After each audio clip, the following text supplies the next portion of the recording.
Renungan Pagi, Christ Triumphant atau Kristus yang Menang oleh Ellen G. White, 20 Juli 2025. Mari kita berdoa. Bapa kami yang di sorga, Allah pencipta langit dan bumi, laut dan segala isinya, Allah yang maha besar, maha kuasa, sumber segalanya, yang kami sembah selalu melalui anak-Mu yang tunggal, Yesus Kristus. Terpujilah Yesus, anak Allah yang maha tinggi, yang adalah pokok anggur yang benar bagi kami. Pada pagi hari ini kami bersyukur boleh bangun dan berbakti, dan sebagaimana membaca dan mendengarkan nasihat firman-Mu, kiranya ini menjadi pembaharuan bagi kami semua, agar tinggal dalam Yesus dan menerima kesempurnaan manusia dalam Yesus. Beserta kami sepanjang perbaktian ini, kehendak-Mu yang jadi. Ampun kami akan dosa dan salah, karena kami berdoa hanya dalam nama Anak Allah yang tunggal, Yesus Kristus, yang adalah Tuhan dan Juru Selamat kami. Amin. Renungan hari ini akan dibacakan oleh Oma Tice Ayorbaba. Kepada Oma Tice, kami persilahkan. Terima kasih. Selamat pagi saudara-saudariku yang dikasihi Tuhan Yesus, di mana saja saudara berada. Bacaan renungan pagi hari ini, Minggu tanggal 20 Juli tahun 2025, berjudul Dalam Kristus Kita Dapat Memiliki Kemanusiaan yang Sempurna. Ayat tema berbunyi, tinggallah di dalam aku dan aku di dalam kamu. Sama seperti ranting tidak dapat berbuah dari dirinya sendiri kalau ia tidak tinggal pada pokok anggur, demikian juga kamu tidak berbuah kalau kamu tidak tinggal di dalam aku. Terdapat di dalam Yohanes pasal 15 ayatnya yang keempat. Mari kita ikuti penjelasannya. Setan ingin mengganti pemerintahan Allah untuk membubuhkan meterainya sendiri pada aturan-aturan kerajaan Allah. Kristus tidak mau terlibat dalam keinginan ini, dan disinilah peperangan melawan Kristus dimulai dan menjadi semakin kuat. Bekerja secara rahasia tetapi diketahui oleh Allah, Lucifer menjadi karakter yang suka menipu. Ia mengatakan dusta demi kebenaran. Ia diusir dari sorga dan tampaknya Kristus sendirian bersamanya di padang gurun pencobaan. Namun, ia tidak sendirian karena para malaikat ada di sekelilingnya, sebagaimana para malaikat Allah diutus untuk melayani mereka yang berada di bawah serangan musuh yang menakutkan. Kristus berada di padang gurun bersama orang yang berperang dengannya di sorga, dan orang yang Ia kalahkan, dan setan dikalahkan. Sekarang setan menemuinya dalam keadaan yang berbeda karena kemuliaan yang ada di sekelilingnya tidak lagi terlihat. Ia telah merendahkan dirinya, mengambil sifat kita. Betapa menderitanya Kristus, betapa sedihnya, betapa menyiksa pikirannya. Ia berhadapan muka bukan dengan monster yang mengerikan, seperti yang digambarkan dengan sayap kelelawar dan kaki terbelah, tetapi malaikat terang yang indah tampaknya baru saja datang dari hadirat Allah. Mustahil untuk memahami kedalaman dan kekuatan godaan-godaan ini kecuali Tuhan membawa kita ke tempat di mana Ia dapat membuka pemandangan-pemandangan ini di hadapan kita melalui pewahyuan tentang masalah ini, dan kemudian hal itu hanya dapat dipahami sebagian. Ujian dan pembuktian Tuhan kita menunjukkan bahwa Ia dapat menyerah pada godaan-godaan ini. Jika tidak, pertempuran itu hanyalah sendiwara belaka. Namun, Ia tidak menyerah pada kekhawatiran musuh.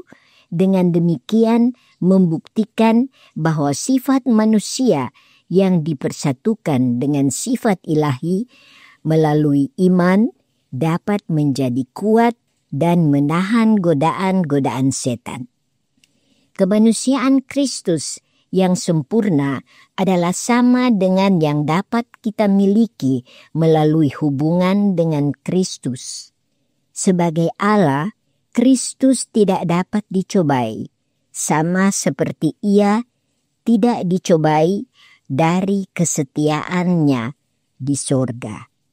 Namun, sebagaimana Kristus merendahkan dirinya terhadap alamiah kita, Ia dapat dicobai.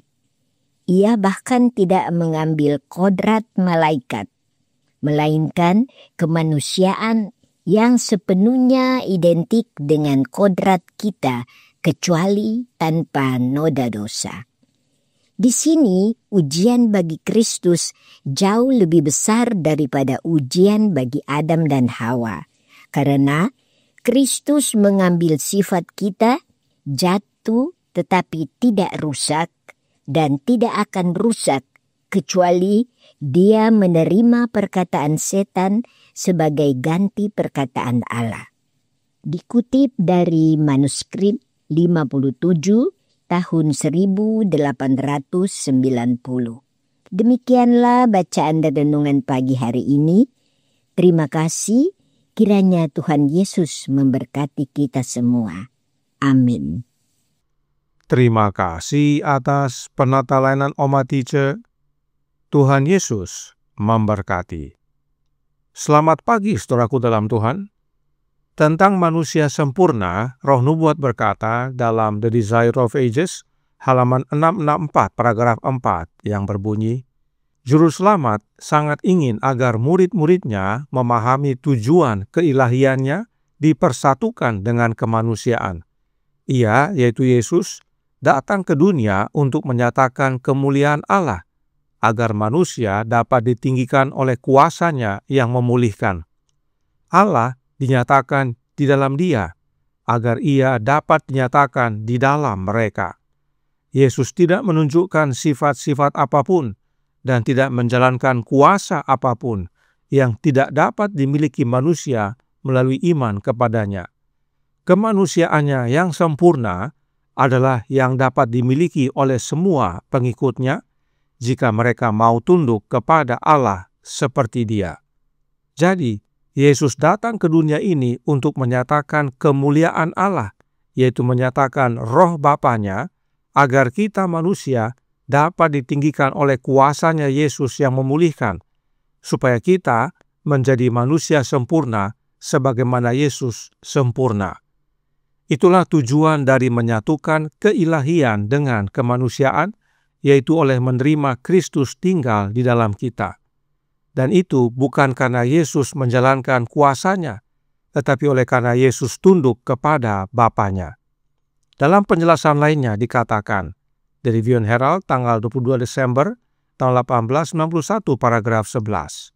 Kristus datang untuk memberikan teladan kepada dunia tentang bagaimana sempurnanya kemanusiaan ketika bersatu dengan keilahian.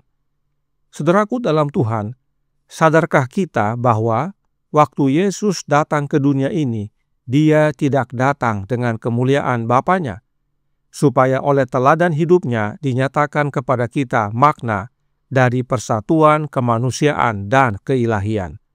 Perhatikan yang Roh Nubuat nyatakan dalam manuskrip 177 tahun 1907 paragraf 4. Bagaimana Kristus datang? Jika Ia menganggap hal itu penting, mengapa Ia tidak datang dengan kemuliaan Bapanya dan para malaikat kudus untuk mengelilinginya? Ia bisa saja memiliki malaikat yang jumlahnya tak terhitung banyaknya untuk mengelilinginya, tetapi tidak. Ia menanggalkan mahkota kerajaannya, ia menanggalkan jubah kerajaannya, dan ia menyelubungi keilahiannya dengan kemanusiaan agar manusia dapat memahami bahwa dengan kemanusiaan yang bersatu dengan keilahian, setiap jiwa, jika mereka percaya kepadanya, dapat mengalahkan godaan yang ada di dunia melalui hawa nafsu. Inilah prinsip dasar manusia sempurna, yaitu persatuan yang ilahi dengan manusia. Karenanya Roh Nubuat menjelaskan tentang alamiah Yesus dalam manuskrip 94 tahun 1899 paragraf 47. Kristus memiliki dua kodrat manusia dan kodrat Allah. Di dalam Dia, keilahian dan kemanusiaan berpadu. Pada karyanya sebagai pengantara, tergantung harapan dunia yang sedang binasa. Tak seorang pun kecuali Kristus yang pernah berhasil menjalani hidup yang sempurna dalam menjalani karakter yang murni dan tak bernoda. Ia, yaitu Yesus, menunjukkan kemanusiaan yang sempurna, berpadu dengan keilahian, dan dengan memelihara setiap kodrat dengan jelas, Ia telah memberikan kepada dunia pernyataan karakter Allah dan karakter manusia yang sempurna. Ia menunjukkan kepada kita siapa Allah itu dan bagaimana manusia dapat menjadi seperti Allah dalam karakter. Perlu dipahami, kodrat atau alamiah berbeda dengan makhluk. Di dalam Kristus bukan ada dua makhluk, yaitu makhluk ilahi dan makhluk manusia. Oh bukan. Di dalam Kristus ada dua alamiah, yaitu alamiah manusia dan alamiah ilahi.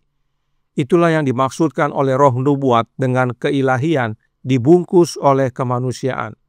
Itu adalah pekerjaan Allah Bapa yang Maha Kuasa. Dan apa yang Yesus miliki ini dapat menjadi bagian kita, yaitu turut mengambil bagian dalam kodrat ilahi. Kemanusiaan kita dapat bersatu dengan keilahian, sehingga pengalaman Yesus menjadi pengalaman kita, khususnya menjadi manusia sempurna, yaitu sempurna dalam karakter. Nah, bagaimana caranya untuk kita dapat bersatu dengan keilahian? Roh Nubuat menjelaskan yang berikut dalam The Review and Herald tanggal 5 April tahun 1906 paragraf 16. Roh Kudus yang keluar dari anak tunggal yang Allah peranakkan mengikatkan manusia, tubuh, jiwa, dan roh kepada alamiah ilahi manusia Kristus yang sempurna.